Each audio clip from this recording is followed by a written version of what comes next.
الحمد لله الذي لم يزل ولا يزال حيا قيوما سميعا بصيرا ونذيرا فإن خير الحديث كتاب الله وخير الهدي هدي محمد صلى الله عليه وسلم وشر الأمور محدثاتها وكل محدثة بدعة وكل بدعة ضلالة وكل ضلالة في النار أما بعد فقد قال الله تعالى في كلامه المجيد وفرقانه الحميد أعوذ بالله من الشيطان الرجيم بسم الله الرحمن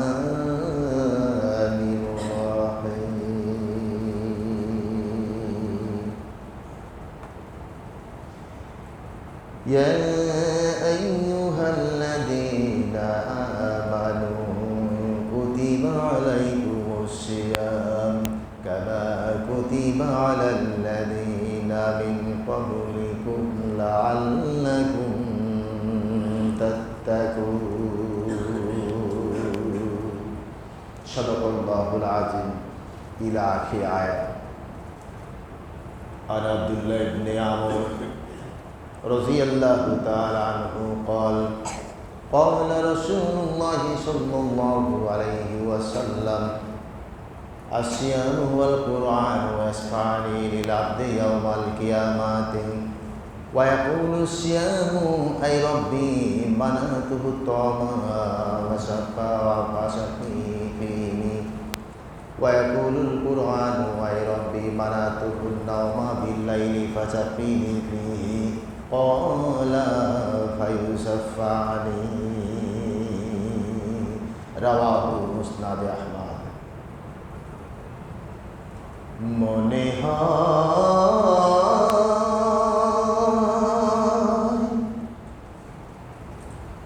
রাত সারাটা তোমারই নাম জপে কাটায় মনে হয়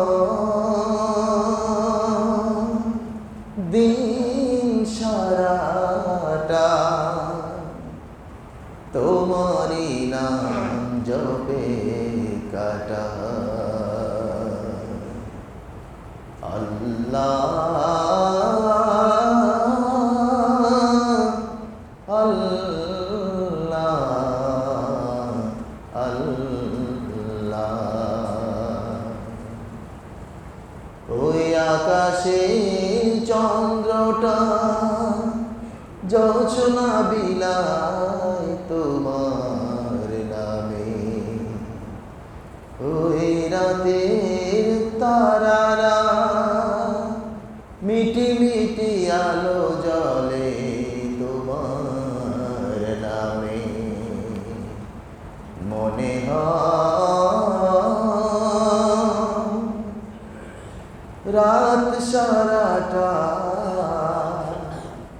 তোমারই নাম জপে কাটায় মনে হয় দিন সারাটা তোমারই নাম জপে কাটায়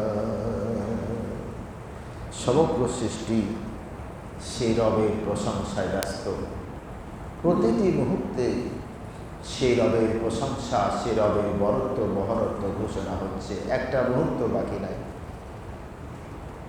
যতদিন সুস্থ আছি বাক প্রতিভা আল্লাহ ঠিক রেখেছে শরীরের পাশগুলি যতদিন ভালো রেখেছে সুস্থতার সাথে ততদিনই আমাদের সুযোগ আছে আল্লাহ প্রশংসা করা এমন একটা সময় আসবে জরাগ্রস্ত হয়ে যাব হয়তো সেই দিন বসে বসে গুনগুন করে আল্লাহর জিকির করার সুযোগটা হারিয়ে যাবে।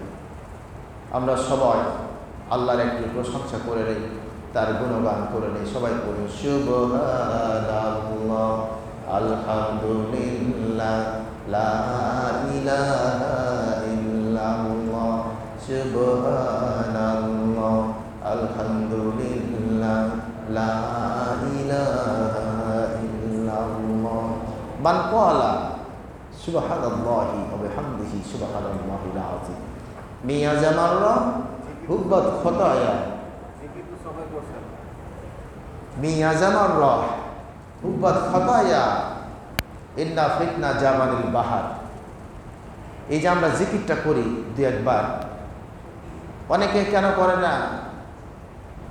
এদের মধ্যে একটা রোগ আছে, হয়তো সম্মিলিত জিকির বেদাত না, এটা ভুল। এই ফতোয়াগুলি ভুল ফতোয়া। তার কারণ বিশ্বনবী যখন মেরাজে গেলেন, একটার পর একটা আসমান যখন ক্রস করে চলছিলেন, ফেরেশতাদের গুণগান প্রশংসায় আকাশ মুখরিত থাকত। ফেরেশতারা কোটি কোটি ফেরেশতা তারা সম্মিলিতভাবে আল্লাহর গুণগান গাইতে থাকে। রবের প্রশংসায় সম্মিলিত করলে বেদাত একেবারে ভুল ধারণা, এগুলি থেকে বের হয়ে আসতে হবে। তার কারণ এখানে সিঙ্গুলার না প্লুরাল নাম্বার ব্যবহার করা হয়েছে। ফাসাব্বিহু ওয়া আদবারা সুজুদ, এক বচন না বহু বচন। আরবিতে কিন্তু বচন 3 প্রকার, বাংলা এক বচন বহু বচন, তাই না? ইংরেজিতে সিঙ্গুলার প্লুরাল, কিন্তু আরবিতে বচন 3 প্রকার আছে, এক বচন, দ্বিবচন, বহু বচন। গ্রামার তো বুঝতে হবে, শব্দের ব্যবহারটা এখানে রাসূল কোন শব্দ প্রয়োগ করেছে সেটা দেখতে হবে, আর আল্লাহ কোন শব্দ ব্যবহার করেছে। এখানে অমিনাল লাইলে তোমরা, তো তোমরা কয়জন? একজন না দুইজন? সবাই না, তোমরা অনেকজন বোঝায়, একের অধিক। সুতরাং এখানে এগুলি যারা চিন্তা করেন, এগুলো আসলে গ্রামাটিক্যালি কিছু ভুল থাকে। কিসের সম্মিলিত? জিকির করবে বান্দা আল্লাহ, লক্ষ লক্ষ ফেরেশতা সারিবদ্ধভাবে দাঁড়িয়ে আল্লাহ জিকির করে। প্রমাণ নেবেন? কয়টা হাদিস নেবেন? সুতরাং রবের প্রশংসা, এই জন্য হাদিসটি বললাম যে নবীজি বলছেন মান ক্বালা সুবহানাল্লাহি ওয়া বিহামদিহি সুবহানাল্লাহিল আযীম ফাদাখালাল জান্নাহ মি'আতা মাররা হুব্বাত খতায়া ইন্না ফিতনা জামানিল বাহার। যে সুবহানাল্লাহি ওয়া বিহামদিহি সুবহানাল্লাহিল আযীম আফজালুজ যিকরি লা ইলাহা ইল্লাল্লাহ, এই জিকির যারা করলো, সমুদ্রের ফেনা পরিমাণ যদি তাদের গুনাহ থাকে সবগুলো মাফ হয়ে যায়। সুতরাং জিকির করবে, সবসময় করবে, এগুলো নিয়ে মতনক্য করে কার্পণ্য করবেন না। আল্লাহ আমাদের বুঝার তৌফিক দেন, বলুন আমিন। প্রিয় ভাইরা, আজকে রমজান মাসের আমরা দ্বিতীয় জুমায় পড়েছি। এরপরে আরও 2টি জুমা ইনশাআল্লাহ আমরা রমজানের মধ্যে পাবো। আর বিগত 2টি জুমায় আমরা বিক্ষিপ্তভাবে রমজানের কিছু আলোচনা আমরা করেছি। ইনশাআল্লাহ আজকেও আমরা রমজানের প্রসঙ্গে আমরা কিছু আলোচনার সামনে এগিয়ে নিয়ে যাব। আল্লাহ পাক আমাদের সেই তৌফিক দান করুন। কথার শুরুতে সে মহান ওই আল্লাহ পাক রব্বুল ইজ্জাত ওয়াল জালাল আল্লাহ সুবহানাহু ওয়া তাআলার দরবারে শুকরিয়া আদা করি, যিনি আমাদেরকে হেঁটে হেঁটে কষ্ট করে সুস্থতার সাথে রবের বান্দেগী করার জন্য মসজিদে আসার সুযোগ করে দিয়েছেন। সে মহান রবের দরবারে শুকরিয়া আদা করছি, বলি আলহামদুলিল্লাহ। অতঃপর লক্ষ কোটি দুরূদ এবং তাসলিমাত বর্ষিত হোক সেই মহামানবের প্রতি, যিনি হচ্ছেন বিল বাইয়িনা আখিরি জামানার পয়গম্বর, যাকে মানব জাতির পথ প্রদর্শকের কাণ্ডারি আল্লাহ পাক বানিয়ে দিয়েছেন। সে নবীর প্রতি দুরূদ এবং তাসলিমাত আমরা সংক্ষেপে বলি আল্লাহুম্মা সাল্লি আলাইহি। মুসাল্লিন ইকরাম, আমরা কথার শুরুতেই সূরা বাকারার সেই 183 নাম্বার, 184, 85, 86 থেকে আমরা আলোচনা শুরু করতে যাচ্ছি। রমজান শব্দটি এসেছিল রমজ শব্দ থেকে, যার অর্থ হচ্ছে ভস্মীভূত করে দেয়া, পুড়িয়ে ফেলা, জ্বালিয়ে ভস্ম করা, ছাই বানিয়ে দেয়া। কেন? রমজান মানুষের 11টি মাসের পাপ, পঙ্কিলতা, অন্যায়, অপকর্ম সবগুলিকে পুড়িয়ে জ্বালিয়ে ভস্ম করে দিয়ে মানুষগুলিকে খাঁটি মানুষে পরিণত করে। এই জন্য রমজ থেকে রমজান শব্দটি এসেছে। প্রত্যেকটি নামের পিছনে একটা যুক্তি আছে, এমনিতে এগুলি হয় না। রমজানের প্রসঙ্গে কিছু কথা বলেছিলাম। এ প্রসঙ্গে এসে রমজান আমাদেরকে ধৈর্যের শিক্ষা দেয় এবং রমজান বদনশীলতা, রমজানের কারণে আমাদের দানশীলতা, এগুলি রমজান আমাদের শিক্ষা দেয়। তার কারণ কুল্লু বনি আদম খত্তাই, অন্য মাসে একটা দান, অন্য মাসে একটা আমল, অন্য মাসে এক রাকাত নামাজ রমজান মাসে 700 গুণ পর্যন্ত বাড়ানো হয়, 700 গুণ পর্যন্ত। সেদিন আমি একটা রেফারেন্স দিয়েছিলাম, একটা গাছ, একটা বীজ রোপণ করলে একটা গাছ হয়, একটা গাছ থেকে 7টি ডাল হয়, 7টি ডাল থেকে প্রত্যেকটি ডালে 100 করে আল্লাহ পাক দানা বীজ দেন। তার মানে একটা বীজ থেকে 700 দানা দেন। আল্লাহু ওয়াসিউন আলী। এই দিনের একটা আমলকে আল্লাহ পাক রমজানের বরকতের কারণে এটাকে 700 গুণ পর্যন্ত নিয়ে যাওয়া হবে। একবার চিন্তা করেছেন যে রমজানের আমলটার দাম কত? দেখতে দেখতে আমাদের আজকে 13তম রোজা, সামনে 17টা কিংবা 16টা, তাই তো দেখতে দেখতে চলে গেল। হেলায় ধুলায় কেটেছে জীবন। কি আর বুঝবো কখন চলে আসবা, যে আর বুঝবো না আমরা। দিন চলে যাচ্ছে, রমজান চলে যাবে, কিছু লোকের আমলের কোনো পরিবর্তন হবে না। তার কারণ 11টি মাসের কাজের ফিরিস্তি রমজানে এসে আমরা দেব এবং রমজানে একটা ট্রেনিং গ্রহণ করব, যাতে করে 12টি মাস আমরা এর প্রফিটগুলি আমরা ভোগ করতে পারি। এই টেন্ডেন্সি যদি না থাকে, মানে কাজের নিয়তের শুদ্ধতা যদি না থাকে, এটার কোনো দাম নাই। টার্গেট থাকতে হবে যে আমি রমজানে আমি এইগুলি অ্যাচিভ করব। রমজানের বরকত ফজিলত বলতে গিয়ে যে রমজান না খেয়ে থাকবো আমরা সকাল থেকে সন্ধ্যা পর্যন্ত, শুভে সাদিক থেকে 12-14 ঘন্টা, এটা আল্লাহর কি লাভ ছিল সে প্রসঙ্গে কিছু কথা বলতেছিলাম। আমি না খেয়ে থাকবো, আল্লাহর কি লাভ? আর রোজা করে আমি যদি গোপনে গোপনে খাই, কেউ দেখে না, আল্লাহই দেখবে। খাইলেই কি সমস্যা? কিন্তু বান্দা খায় না। তবে বড় দুঃখের বিষয়, রোজার দিনে যে অসংখ্য মানুষ রোজা রাখে না, এটাও সত্য, ঠিক না?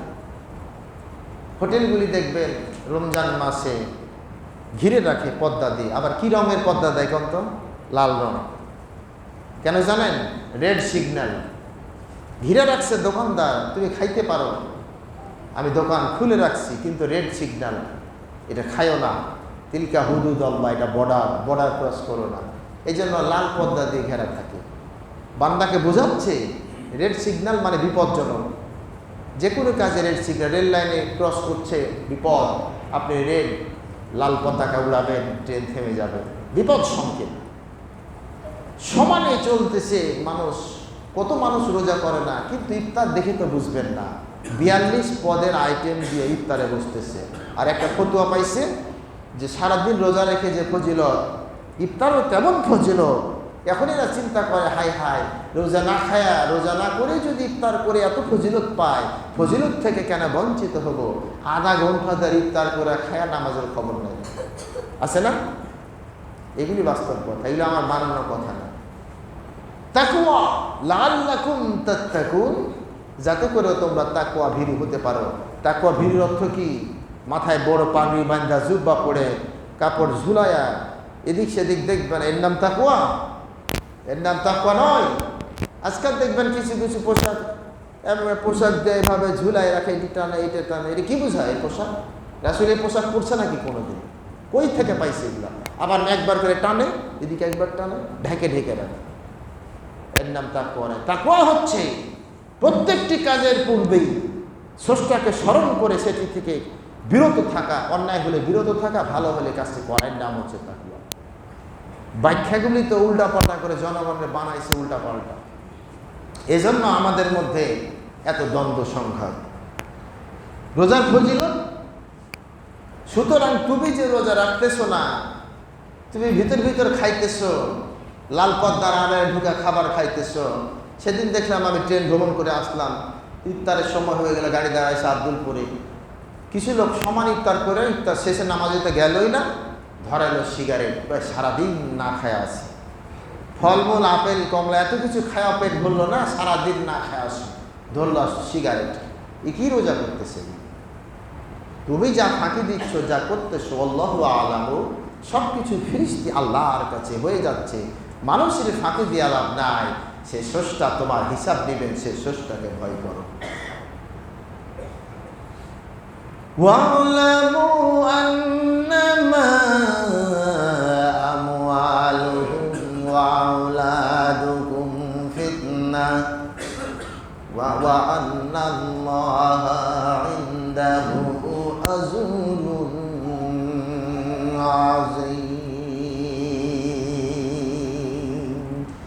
আল্লাহ রাব্বুল আলামিন এই আয়াতের ব্যাখ্যায় সূরা কাফের মধ্যে আল্লাহ পাক বলতেছেন,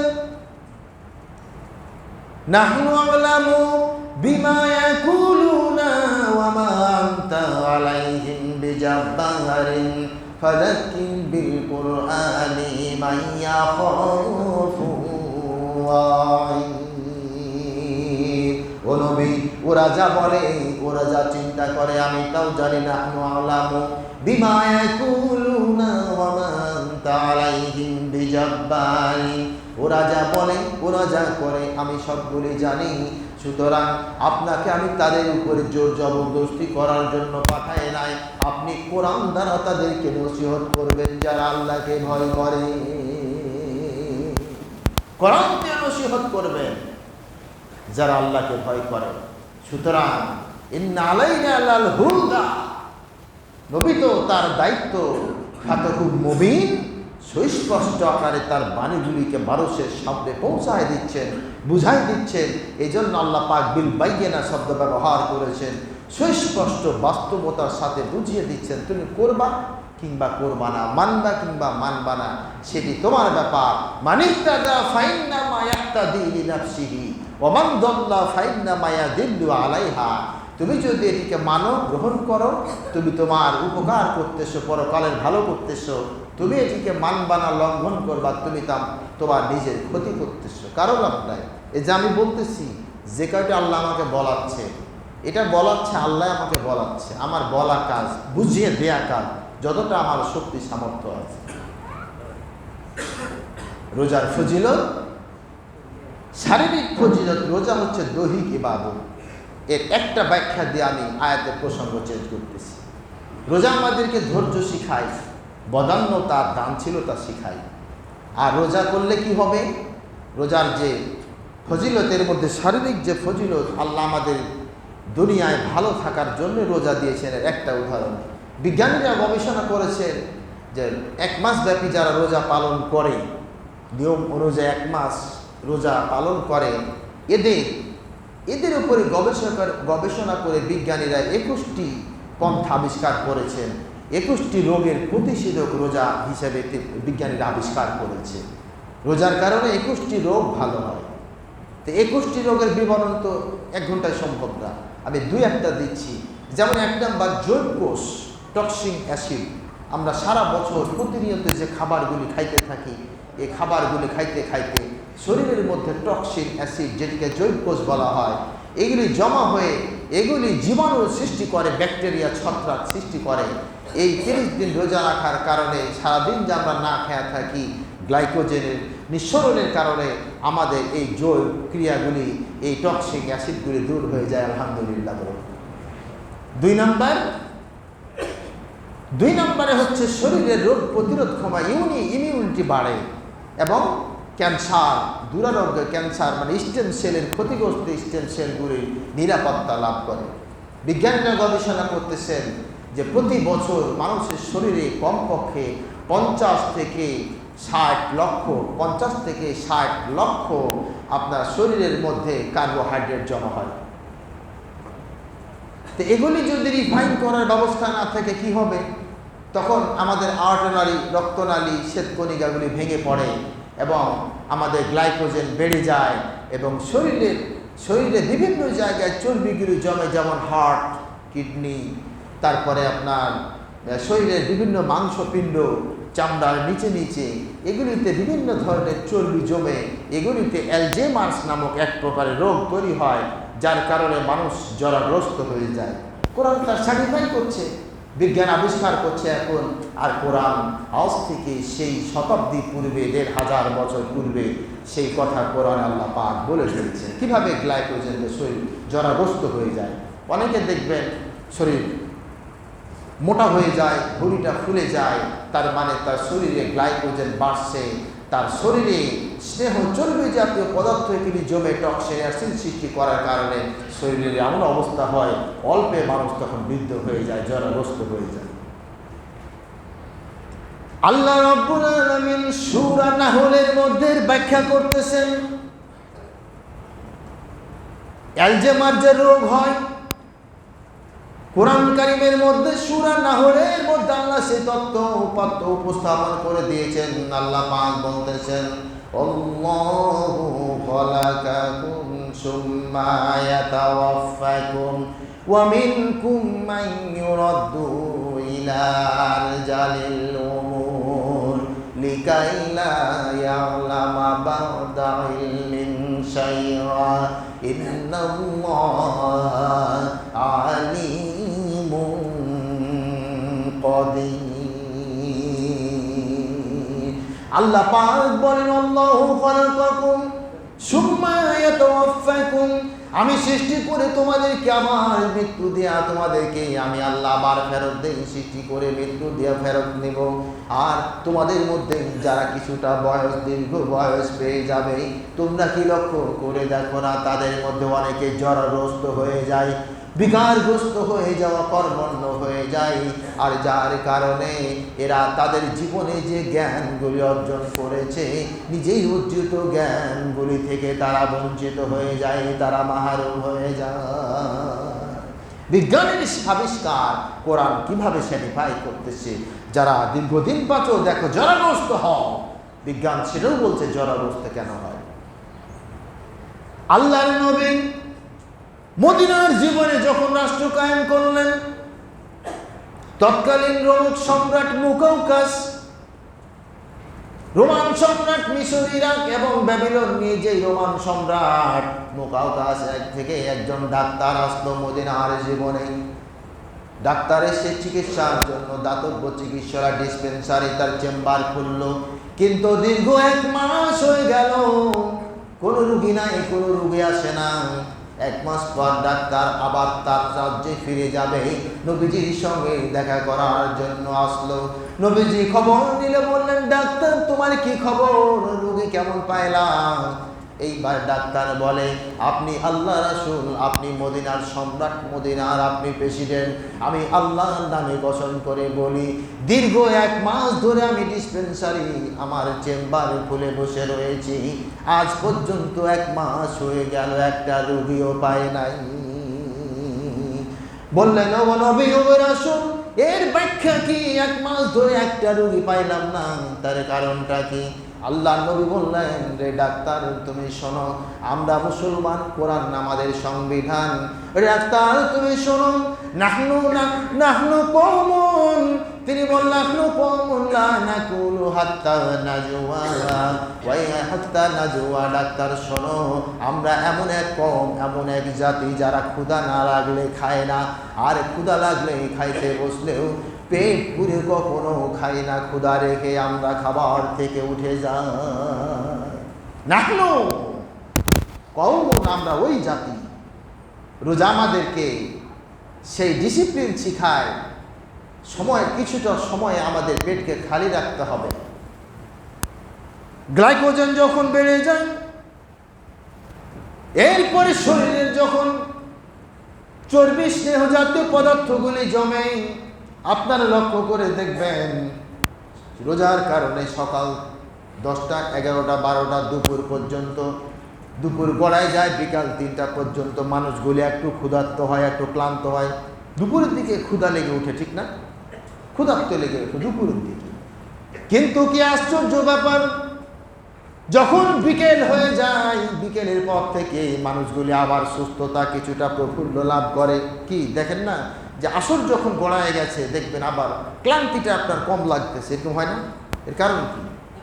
বিজ্ঞানীরা গবেষণা করে আসর যখন গড়ায় যায়, শরীরের যখন খাদ্য কণাগুলি পুষ্টিগুলির অভাব দেখা যায়, তখন আল্লাহ পাক এমন একটা সিস্টেম করে রেখে দিয়েছেন, ওই যে শরীরের মধ্যে যে গ্লাইকোজেন এবং যে স্নেহ চর্বি জাতীয় পদার্থগুলি জমে, এগুলি নিঃসরণ শুরু হয় গলতে গলতে, এগুলি তখন মানুষের পুষ্টির চাহিদা পূরণ করে দেয়। ওয়াজআলনা মিনাল মাই কুল্লা শাইইন হাইয়িন আফালা ইউমিনুন। সূরা আম্বিয়া। এই রোজা রাখলে আমাদের শরীরের এই ফজিলত আমরা পেতে পারি। ক্যান্সারের মতো দুরারোগ্য ব্যাধি, তার কারণ মানুষের শরীরের এই যে স্টেম সেলগুলি, চামড়ার ভিতরে লক্ষ লক্ষ স্টেম সেলগুলি প্রত্যেক দিন কিছু মারা যায়, আবার কিছু নতুন নতুন গজায়। এভাবে প্রত্যেক 7 বছর পর পর স্টেম সেলগুলি পরিবর্তনের মধ্য দিয়ে শরীরের পার্টসগুলি 7 বছর পর প্রত্যেকটি পার্টস নতুনভাবে আবার কার্যক্রম শুরু করে। কিন্তু ব্রেনের মধ্যে আল্লাহ পাক এমনিকে স্থায়ী করেছেন, ব্রেন 2টা ভাগ, এক ভাগ চিন্তা করে কথা বলে, আরেক ভাগ সংরক্ষণ করে। এই জন্য ব্রেনকে আল্লাহ মুক্ত রেখেছেন, তার কারণ ব্রেনও যদি 7 বছর পর পর রিফাইন হয়ে স্টেম সেল দিয়ে নতুনভাবে গঠিত হতো, তাহলে 7 বছর পিছনের যা কিছু আপনি করেছেন সব স্মৃতি হারিয়ে যেত। সুবহানাল্লাহ! কি সুন্দর বিজ্ঞানের গবেষণাগুলি কোরআন এইভাবে ব্যাখ্যা করে দিচ্ছে, ঠিক না? নবীজি প্রতি মাসে আইয়ামে 20, 13, 14, 15 তারিখে যে রোজা রাখতেন, তার কারণ এখানেও বিজ্ঞান গবেষণা করে। কারণটা কি? চন্দ্রের এই যে এখন চন্দ্র দেখবেন আলো ছড়াচ্ছে, তাই না? 13, 14, 15 তারিখে চন্দ্র পূর্ণতা লাভ করে, তখন সমুদ্রের জোয়ার ভাটা বেড়ে যায়। মানুষের জীবন এই সময় যখন মানুষ রোজা রাখে, ওয়াজআলনা মিনাল মাই কুল্লা হাইয়িন শাইইন হাইয়িন আফালা ইউমিনুন, প্রাণবন্ত সব কিছু পানি থেকে সৃষ্টি করেছেন। মানব শরীরে 60 থেকে 70 থেকে 78 ভাগ পানি। জোয়ার ভাটার কারণে, চন্দ্র সূর্যের উদ্বেলিতার কারণে মানুষের শরীরের পানির প্রবাহ বেড়ে যায়। আলহামদুলিল্লাহ! বিজ্ঞানের তথ্যগুলি বলতে গেলে খুতবা শেষ হয়ে যাবে। আল্লাহ আমাদের বুঝার তৌফিক দেন। প্রিয় ভাইরা, রমজান আমাদেরকে ধৈর্যের গুণ শিখায়। রোজা রাখতে গিয়া ইফতারের সময় হয় নাই, 5 মিনিট বাকি আছে, এরপরও কোনো মানুষের ক্ষমতা নাই একটা খেজুর মুখে দেয়, কোনো মানুষের ক্ষমতা নাই। রমজান আমাদেরকে এমন ধৈর্য শেখায়, ট্রেনিং দেয়। একটা মজার জিনিস দেখেন, রমজান আমাদেরকে যেমন ধৈর্য শিখায়, নবীজি বলছেন 2 জন ঝগড়া করেছ, তোমার প্রতি কেউ কটু বাক্য বলতেছে, তুমি ঝগড়া না করে বলো ইন্নী সাইম, আমি রোজাদার, এটুকুন বলো। আপনি কোনো মানুষের সঙ্গে ঝগড়া দেখবেন, রোজার দিনে ঝগড়া। এখন তো রমজান মাসে ঝগড়া আবার বেশি হয়ে যায়। সেদিন আমি দেখতেছি আমাদের এখানে এই যে মসজিদ পাড়ায় পরিচিত আমাদের লাগছে, ঝগড়া কিলাকিলি শুরু হয়ে গেল। একজন আরেকজনের কিছুটা মাইটটা দিয়ে পরে বলতেছে, শালা তোর আগে কইছি না আমি রোজা আছি। ঝগড়া ঝাঁটি করে মাইটটা নাকটা ফাটাই দেয়া, আমি জানিস না আমি রোজা আছি। হায় হায়! নবীজি বলছেন বলো ইন্নী সাইম, আমি রোজাদার, এটুকুন বলো, তুমি দেখবে যে তোমার ঝগড়া এমনিতে বন্ধ হয়ে গেছে। কিন্তু সেটা না করে ফাটাফাটি করে পরে আমি রোজাদার, তুই বুঝোস না। এগুলি আমাদের জ্ঞানের অভাব। ছোট্ট ছোট্ট বাচ্চাগুলি দেখবেন রমজান মাসে নামাজের ট্রেনিং হয়। এই মসজিদে আমি সেদিন কয়েকদিন আগে দেখতেছি 2টা ছেলে নামাজে পিচি পিচি, একটা মনে হয় 6 বছর হবে, একটা 4 বছর হবে এরকম, বা 5 বছর। একজন বড় একজন ছোট, 2 জন নামাজে দাঁড়ায়। ও যে কতটি সূরা মুখস্থ আছে আল্লাহ ভালো জানে। 10 মিনিট ধরে শুধু মুখ নাড়াইতেছে, তেলাওয়াত করতে আছে।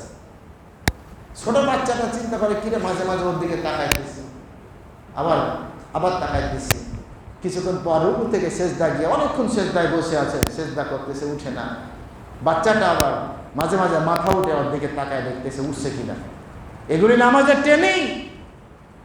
ছোট্ট ছোট্ট শিশুগুলি এভাবে রমজান মাসে এসে নামাজের ট্রেনিং শুরু করে। নামাজের মহব্বত তাদের মধ্যে পয়দা হয়। এজন্য মসজিদে ছোট ছোট ছেলে পেলেগুলি নামাজ পড়বে, বারান্দায় দৌড়ঝাঁপ করবে, এগুলি ভালো লক্ষণ। এগুলি কখনো বিরক্ত হবে না, এগুলি দ্বারা ওদের নামাজের ট্রেনিং হয়। রমজান মাসের ট্রেনিং আল্লাহ নবী বললেন আসিয়ামু জুন্নাতুন ওয়া হিসনুহা শিরিন মিনান নার। রমজান হচ্ছে তোমাদের রোজা হচ্ছে তোমাদের ঢাল স্বরূপ, আর ওয়া হিসনুহা শিরিন মিনান নার, এবং জাহান্নাম থেকে বাঁচার দুর্গ। রমজানের গণ্ডির মধ্যেই যে ব্যক্তি প্রবেশ করলো, আল্লাহ রাব্বুল আলামিন জাহান্নাম থেকে তাকে বাঁচায়া দেন। রমজানের গণ্ডির মধ্যে যে পড়ে আসলো, আল্লাহ তাকে জাহান্নাম থেকে বাঁচায় দেবে। এটি তার অদা, তার পজিশন। তার কারণ অফুতিয়াত আবওয়াবুস সামাই, অফুতিয়াত আবওয়াবুল জান্নাহ, রহমতের দরজা খুলে দিয়ে এই রমজানে জান্নাতের দরজাগুলি আল্লাহ পাক খুলে দেন। ওয়া সুলসিলাতি ফিহি শায়াতিন, আর শয়তানকে বেরিয়ে পড়িয়ে দেন। এই জন্য রমজানে পাপ কমে যায়। বড় দুঃখের বিষয়, গত 7 দিন আগে একটা ধর্ষণের ঘটনা ঘটেছিল, সেটা হচ্ছে পতেঙ্গা, চিটাগাং। গত 2 দিন আগে একটা ছোট্ট মেয়ে ধর্ষিত হয়েছে, তাই না? আল্লাহু আকবার, গতকাল মেয়েটা মারা গেছে। 7 বছরের একটা বাচ্চা, তার যৌনাঙ্গকে চিরে ফেলা, কেটে ফেলা হয়েছিল। সুবহানাল্লাহ। বড় কষ্ট লাগে। হেদায়েত এদের কাছে নাই, হেদায়েত এরা পায় নাই। ওয়াজআল্লাহু লাহু নূরুন ফামা লাহু নূর, আল্লাহ ওদেরকে হেদায়েত দেয় নাই, সুতরাং হেদায়েতের আলো ওরা পায় নাই। বড় দুঃখের বিষয়। এর কারণ এখানে আমাদের একটা ভুল হয়েছে। বিল বাইয়িনা, কোরআনকে আমরা হেদায়েত হিসাবে মানতে পারি না, এটা ভুল হয়েছে। রমজানের কারণে বদান্যতা লক্ষ্য করুন। ও মিয়া, তুমি 41 পদের আইটেম দিয়া তুমি ইফতার করতেছ, তোমার ইফতারের মধ্যে কয়টা পুষ্টিকর খাবার রাখো তুমি জানো? এত খাবার খাও, এত খাবার খায় রমজানে তোমার ব্যয় কমে না, তোমার ব্যয় বেড়ে যায়। তার কারণটা কি? একটা ঘটনা দেখুন, আল্লাহর নবীর জামানায় কত কষ্ট করে তারা রোজা রেখেছে। আল্লাহর নবী রমজানের রোজা যখন শুরু হয়ে গেল, একদিন হযরতে উম্মাহাতুল মুমিনিন আয়েশা সিদ্দিকা রাদিয়াল্লাহু তাআলা আনহা, তিনি ইফতার করার জন্য 2টি খেজুর নিয়ে বসেছেন। তিনি ইফতার করবেন, 2টি খেজুর নিয়ে বসেছেন। মদিনার মসজিদ থেকে বেলালের আজানের কণ্ঠ ভেসে আসবে, ইফতার হবে। হয়তো 5-10 মিনিট বাকি আছে। এমন একটা সময় বাহির থেকে কোনো এক মহিলা দরজায় কড়া নাক করে আওয়াজ দিল, কে আসো? আমাকে একটু খাবার দাও।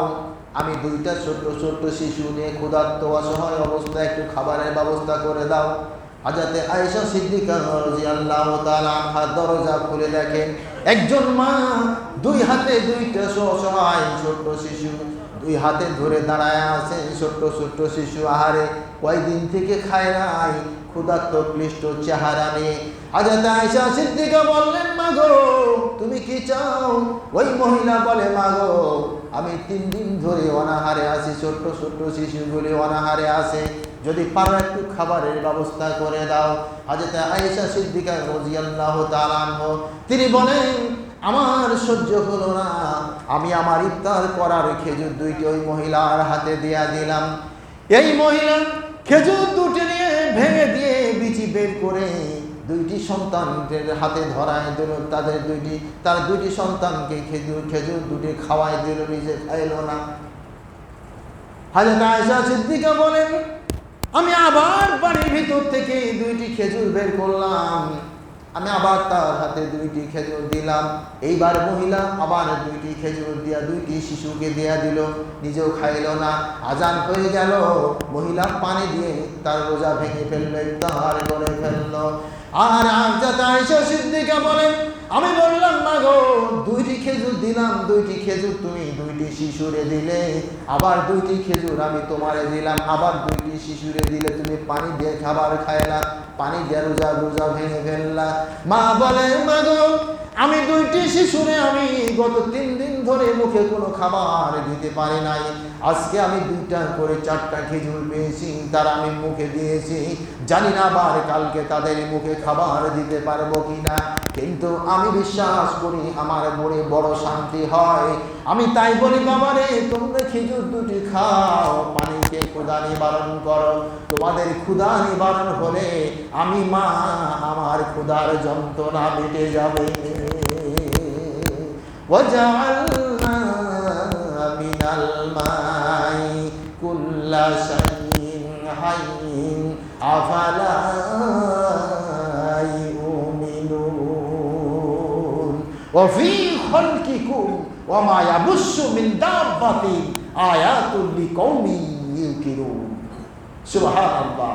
সুতরাং রমজান মাসে যাদের সামর্থ্য আছে দানের হাত প্রসারিত করুন, গরিবদের বাড়িতে হাদিয়া পাঠান, প্রত্যেক দিন আপনার ইফতারের মধ্যে কাউকে শামিল করুন। তার কারণ নবীজি বলছেন, যে ব্যক্তি কাউকে ইফতার করালো ওই ব্যক্তির পূর্ণ রোজার সব তার আমলনামায় লিখে দেওয়া হবে। কোথায় আমরা যাই? এত বাড়াবাড়ি কেন? এত বাড়াবাড়ি, এত ব্যস্ততা আর এত খাদ্যের অপচয়, এগুলির কোনো প্রয়োজন নাই। গরিবদের বাড়িতে হাদিয়া পাঠান, খাবার পাঠান, ইফতারে শামিল করুন। প্রিয় ভাইরা, রমজান মাসে নবীজি তার দান, সদকা, বদান্যতা এত বাড়ত অন্য মাসের তুলনায়। এটার কিছু হতো না। তিনি অনেক সময় ব্যাগে খাবার, ব্যাগে কিছু খাদ্য এগুলো নিয়ে বের হয়ে যেতেন, কোথায় গরিব মানুষ পাওয়া যায় তাকে পৌঁছে দেওয়ার জন্য। গরিব মানুষের অভাব আছে? অভাব নাই। অনেক মানুষ হাসপাতাল যান, চিকিৎসায় ছটপট করে, ট্রিটমেন্ট পায় না। এগুলি আমাদের দুঃখের, এগুলি রোজা টেনে। প্রিয় ভাইরা, রমজান মাসে আমরা যে বলতেছিলাম দান সাদকা, যে নবীজির দান সাদকা বেড়ে যেত, একটা ঘটনার দিকে আমরা আগায় আপনারা লক্ষ্য করুন। সূরা নাজিয়াতের মধ্যে আমি ঢুকতেছি, জারিয়াতের মধ্যে ঢুকতেছি, সূরা সাফফাতের মধ্যে আমি ঢুকতেছি। একটা ঘটনা আপনাদের উদ্ধৃতি করে আমি কথার মধ্যে ঢুকে যাই। আল্লাহ রাব্বুল আলামিন যখন জান্নাত ভাগ করবেন, জান্নাত ভাগ করবেন, আর জান্নাতীরা জান্নাতের মধ্যে যখন চলে যাবে, জাহান্নামীরা জাহান্নামে চলে গেল, মাঝখানে একটা মাজহুল একটা পর্দা টাঙায় দেওয়া হবে। মাঝখানে একটা মারাজাল বাহরাইনে একটা পর্দা যখন টাঙায় দেওয়া হবে, আর জান্নাতীরা ওই সময় বসে বসে গল্প করবে। এদের গল্প আল্লাহ পাক কোরআনুল কারীমের মধ্যে উঠায় দিচ্ছেন, ফি জান্নাতিন নাঈম আলা সুরুরিন মুতাকাবিলিন। ফি জান্নাতিন নাঈম, জান্নাতের নাঈমের মধ্যে জান্নাতীরা বসবে আসন হেলান দিয়ে, এবং একজন আরেকজনের মুখোমুখি বসবে গোল হয়ে। ফি জান্নাতিন নাঈম আলা সুরুরিন মুতাকাবিলিন, তারা গোল হয়ে বসে গল্প শুরু করবে। কি গল্প? এক বন্ধু বলবে আর এক বন্ধুরে, যে শোনো, দুনিয়ার জীবনে আমার একটা গল্প আছে। নবীজি যখন এই হাদিসটি বলেন, নবীজির মুখ দিয়ে হাসি বের হচ্ছে। জান্নাতীরা গল্প করবে, তাই না? আমরা যখন কোনো সফলতা লাভ করি, আমাদের পাড়া প্রতিবেশী, আত্মীয় স্বজন সবার সামনে শেয়ার করি, যাতে করে আমার মর্যাদাটা বেড়ে যায়, ঠিক না? জান্নাতি ব্যক্তি বলবে, আমি দুনিয়ার জীবনে একটা ব্যবসা শুরু করেছিলাম।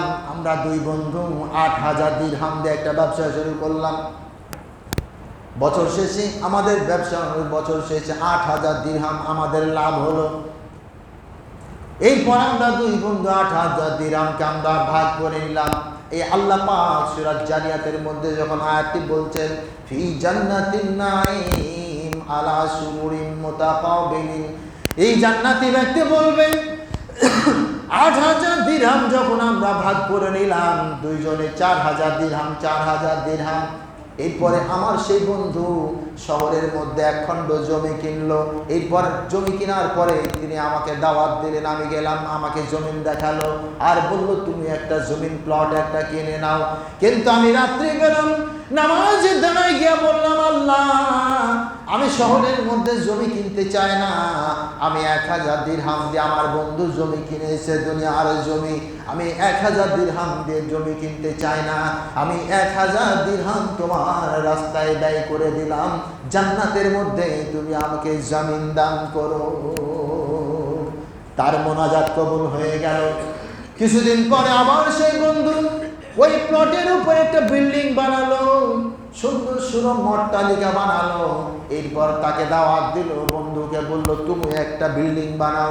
কিন্তু বন্ধু এবার ওখান থেকে ফিরে এসে রাতের নামাজে দাঁড়ায় গিয়া বলল, আল্লাহ আমার বন্ধু একটা প্লট কিনে সেখানে একটা বিল্ডিং তৈরি করলো।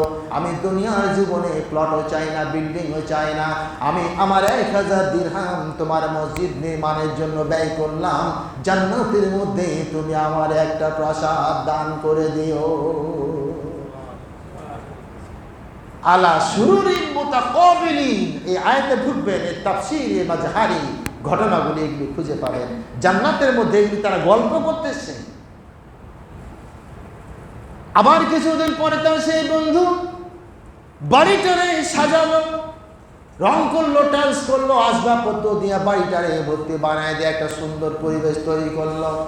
এইপর এই বন্ধু আবার আমার নামাজে দাঁড়ায় আল্লাহর কাছে বলল, আল্লাহ আমি দুনিয়ার চাকচিক্য, দুনিয়ার আসবাবপত্র চাই না, জান্নাতের মধ্যে তুমি আমাকে আসবাবপত্র দান করো। দোয়া কবুল হয়ে গেল। আবার কিছুদিন পরে তার সেই বন্ধু একটা ধুমধাম করে একটা ভালো পরিবেশে বিয়ে করলো, বিয়ের আয়োজন করে লক্ষ লক্ষ টাকা খরচ করলো। বিয়ের আয়োজনে উৎসব করা এটা শুননা, কিন্তু ও মিয়া তুমি যে বিয়ে করছো ছেলে মানুষ, তুমি যে উৎসব করো শ্বশুরের ঘাড়ে ভাইজা উৎসব করতে পারবে না, সব খরচ ছেলে বহন করবে। তুমি 100 জন বরযাত্রী নিয়ে যাবা না 50 জন না 200 জন, তোমাকে সব বহন করতে হবে। শ্বশুর যদি স্বেচ্ছায় করে সেটা নিতে পারো, কিন্তু এখন তো এগুলো জুলুম। এখানে গার্জেনরা বসে আমার হিসাব কষে, কতজন 100 জন, না না না, আমার অনেক বড় বংশ, আত্মীয় স্বজন 150 জন যাইবে। মেয়ের বাপ চিন্তা করে, হায় হায় রে, মেয়ে মানুষ করলাম, পড়ালেখা করালাম, এখন বিয়ে শাদী সে করে আমার মাথার চুল সব শেষ, এটা করা যাবে না। যদি শ্বশুরের সামর্থ্য না থাকে, ও ছেলে ও যুবক মনে রাখো, তুমি তোমার অর্জিত টাকা দিয়ে তুমি বিয়ের খরচটা তুমি করে, অনুষ্ঠানের খরচ তুমি বহন করবা। এগুলি ফতোয়া মনে রাখতে হবে। সেই বান্দা নামাজের দাঁড়ায় বলল, আল্লাহ আমি দুনিয়ার জীবনে সুন্দরভাবে বিয়ে করতে চাই না, বিয়ে খরচ করতে চাই না। বান্দাও 1000 দিরহাম মসজিদে দান করলো, আল্লাহর পথে দান করে দিল। এইবার দোয়া কবুল হয়ে গেছে। জান্নাতি ব্যক্তি বলে, ও আমার বন্ধুরা শোনো, তোমরা কি আমার সেই বন্ধুরে দেখবে নাকি? সেদিন আল্লাহ পাক জাহান্নাম আর জান্নাতের মধ্যে পার্টিশন গ্লাস দিয়ে দিবেন, এই বন্ধু ওই বন্ধুরে দেখতে পারবে। তখন বলবে, বন্ধু তুমি 4000 দিরহাম লাভ করে দুনিয়ার জীবনে যে প্রাসাদ গড়েছো, অট্টালিকা গড়েছো, জায়গা জমি ক্রয় করেছো, আজকে তোমার এগুলি কোথায় গেল? অথচ দেখো আমি এগুলি না করে আল্লাহ রাস্তায় দান করে দিয়েছি, যার কারণে আল্লাহ রব্বুল আলামিন আমাকে জান্নাতের মধ্যে প্রাসাদ দান করেছে। এগুলি কি বিশ্বাস হয় যে মসজিদ মান বানা লিল্লাহি মসজিদান বানাল্লাহু লাহু বাইতান ফিল জান্নাহ, এটা এমন একটা জিনিস, এই মসজিদে যারা দান করা তারা জীবনের কখনো বিফলে যায় না। প্রিয় ভাইরা, গত সপ্তাহে কিছুটা আমরা কালেকশন করতেছিলাম, আজকে দ্বিতীয় জুমা, এরপরে আর 2টা পরে কিছু দান হয়েছে। আমরা মসজিদের কাজ কাম চলতেছে, বাকি আছে, আমাদের টাকা পয়সার প্রয়োজন আছে। টাকা পয়সা আপনারা কে কত দিবেন তাড়াতাড়ি ঘোষণা করুন, সময় কিন্তু শেষ। 5000 টাকা কে দিবেন ঘোষণা করেন তো, আল্লাহর রাস্তায় খাস করে দোয়া করি। আবুল ফরহাদ, আলহামদুলিল্লাহ, জাযাকাল্লাহ। আল্লাহ আবুল ফরহাদ সে 5000 টাকা মসজিদে দান করেছে। আল্লাহ তুমি তার দানটারে কবুল করে কিয়ামতে জান্নাতের মধ্যে তার জন্য একটা প্রাসাদ বানায় দাও, বলেন আমিন। জি, আর কে আছে বলুন, ঘোষণা দেন না। 5000 টাকা আর কে দিবেন? বেনামি 5000, বেনামি একজন 5000। আলহামদুলিল্লাহ, দান প্রকাশ্যে করা যেমন উত্তম, গোপনে করা আরো উত্তম। বেনামি 5000, তো বেনামি যারা দান করে আল্লাহর ভয়, আল্লাহ তুমি তার দানটারে কবুল করে নাও। ওই বেনামি ব্যক্তির যে আশা নিয়ে দান করছে, তুমি তার দানের বদলতে দুনিয়ার জীবনের বিপদ কাটায় দিয়ে কিয়ামতের দিন হাসরের মাঠে তাকে সম্মানিত করে জান্নাতের মধ্যে পৌঁছায় দাও। একজন আমাকে মসজিদে আসার পূর্বে 5000 টাকা দিয়েছে বেনামি। এটা আমরা তার জন্য খাস করে দোয়া করব যে উনি বেনামি, আসলে এগুলি আল্লাহর ভয়, ইত্তাকুল্লাহ, গোপনে পাপ, প্রকাশ্যে পাপ যেমন আল্লাহ ক্ষমা করে, বান্দা গোপনে যে আমলগুলি করে, আমলগুলি পৃথিবীর মানুষ দেখে না, এই আমলগুলিকে আল্লাহ এত বাড়াবে, বাড়াতে বাড়াতে জান্নাতের মধ্যে একটা ঘটনা বলি, সময় শেষ, একটু বলে আমি শেষ করব। আপনারা বলেন 5,000 টাকা অনুদান, বেশি চাই নাই। এখানে অনেক ধনী মানুষ আছে আমি জানি, নাম বলবো না, পরে ধরবো। আপনারা দেন, আজকে চাচ্ছি আপনারা দেন, আপনারা দিবেন। আপনারা আজকে আমরা দ্বিতীয় জুমায় পড়েছি, এখানে কিছু ধনী মানুষ আছে আমি জানি, যারা 5-10, এদের কোনো ব্যাপার না, অল্প টাকা চাইছি আমরা। মসজিদটা আমাদেরই, চিন্তা করুন কিছুটা সময় পর মসজিদ থেকে আমরা চলে যাব, মানে কয়েক বছর পর দেখবেন, আজ থেকে হয়তো 50 বছর পর এখানে একটা মানুষের জীবিত থাকবে কিনা তার গ্যারেন্টি না আছে।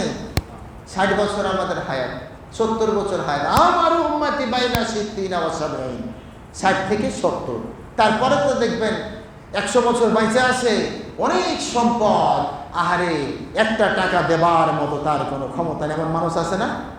অনেক আছে, একটা টাকা দেবার ক্ষমতা তার নাই, সময় থাকতে আপনি দিয়ে দিন। বলুন, আর 5,000 টাকা একটা লোক বলুন, 5,000 টাকা আল্লাহর হস্তে যুবকদের মধ্যে কেউ ঘোষণা দিন, খাস করে তার জন্য দোয়া করি। বলুন 5,000 টাকা, অনেক যুবক, তোমরা তো ভাই অনেক যুবক মানুষ, এখন অনেক ইয়ং, অনেক যুবকরা আছে, টাকা পয়সা ইনকাম ভালোই করো, তারপরে দেখবে যে অনেক খরচপাতি করো, আর একটা মাসে একটা খরচটা কম করে আল্লাহর রাস্তায় 5,000 টাকা দিয়ে রেজিস্ট্রি করে দেয় জান্নাতে, ওই দিনে যেন আল্লাহ তোমাকে একটা প্রাসাদ দান করে। কে আছেন বলুন তো 5,000 টাকা? কি বলবেন না? হায় হায় রে মানুষ, জান্নাতের মধ্যে একজন মানুষ চলে যায়, আল্লাহ কয় জাহান্নামে নিয়ে যা। ফেরেশতারা জাহান্নামে যখন নিয়ে যাবে, বান্দা একবার পিছনে তাকায়, একবার সামনে তাকায়, এক কদম হাঁটে, এক কদম পিছায় আর চলতে থাকে, তারে নিয়ে যায় আর ঘুরে ঘুরে তাকায়, আল্লাহর দিকে তাকায়, আল্লাহর দিকে তাকায়, আবার আল্লাহর দিকে ফিরে তাকায়, যাইতেছে যাইতেছে। আল্লাহ কয় ফেরেশতারে ওর চোখ বাঁধো, চোখটা বেঁধে ফেলো। চোখ বেঁধে ফেলা হবে, আর চোখটা বেঁধে ফেলে তাকে ফেরেশতাকে বলা হবে তাকে ঘুরিয়ে নিয়ে যাও, আর তার আমল খোলা হবে, দেখবে তার কোনো আমল আছে কিনা। তার আমলে দেখবে বান্দা একদিন 1 টাকা মসজিদে দান করে দিয়েছে। 1 টাকা, 1 টাকার ফজিলত কি, মানে এটা ফাইদাও পাইছেন নাকি? ওই যে একটা গল্প শোনাইছিলাম না একদিন, এক লোক 1 টাকা দান করেছে, 1 টাকা ব্যাংকে অ্যাকাউন্ট করেছে, 1 টাকা, 100 বছর বাঁচছে। 100 বছর পর গিয়ে ভাবতেছে মরি কি বাঁচি, 1 টাকা ব্যাংকে রাখছিলাম, 1 টাকা ব্যাংকে আছে কিনা চেক করি তো। অ্যাকাউন্টে গিয়েছে, ম্যানেজার বলতেছে তোমার এখন এটা 1 কোটি টাকা হয়েছে। 1 টাকা রাখছিল, 1 কোটি টাকা হয়েছে।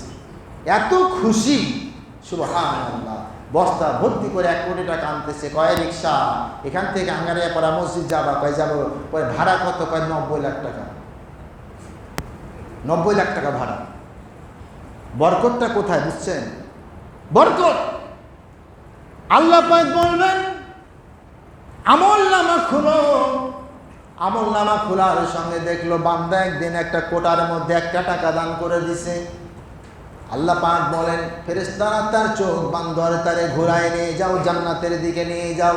ফেরেশতারা বান্দার চোখ বাঁধবে, পরে তাকে যখন ঘুরায় নেওয়া হবে, বান্দা বলবে রে ফেরেশতা, জাহান্নামের কোন দরজা দিয়ে আমারে নিয়ে যাওয়া হচ্ছে, কেন খোলা আছে?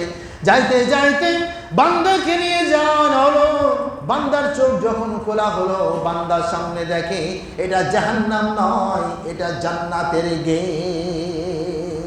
বান্দা আশ্চর্য হয়ে বলবে আল্লাহ দরবারে সেজদায় পড়ে বলবে আল্লাহ এই জান্নাতের গেটে কি আমি ভুলে আইলাম নাকি?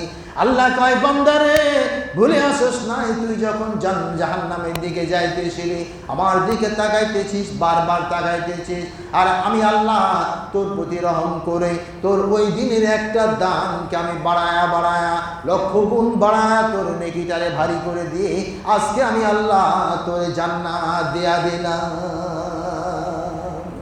কি ভাই বলবেন না? আর একটা লোক বলুন 5,000 টাকা আল্লাহর রাস্তায়, খুতবা শেষ করব, আর 500, 100, 1,000, 2,000 যে যা দিবেন গোপনে প্রকাশ্যে আপনারা দিতে থাকবেন। তার কারণ আর 2টি জুমা চলে যাবে, পরে অনেকে আবার পস্তাবে যে আহারে রমজানটা চলে গেল, 1,000 টাকা দিলাম না, এরকম যেন না হয়। তো অনেকে আছে বলতেছেন, আপনারা বলেন 1000, 500, 100 যা যা পারবেন, কিন্তু একজন 5000 টাকার প্রতিশ্রুতি দেন, তার জন্য আমি খাস করে স্পেশাল দোয়া করব। আর 500, 1000, 2000 এগুলি কেউ দিবেন না? এগুলি বলেন না কেন? হাতে হাতে ধরাই দেন, আল্লাহ আমাদের কবুল করুন, বলুন আমিন। কি একজন বলুন, এক ব্যক্তি বলুন 5000 টাকা। ভাবতে থাকেন।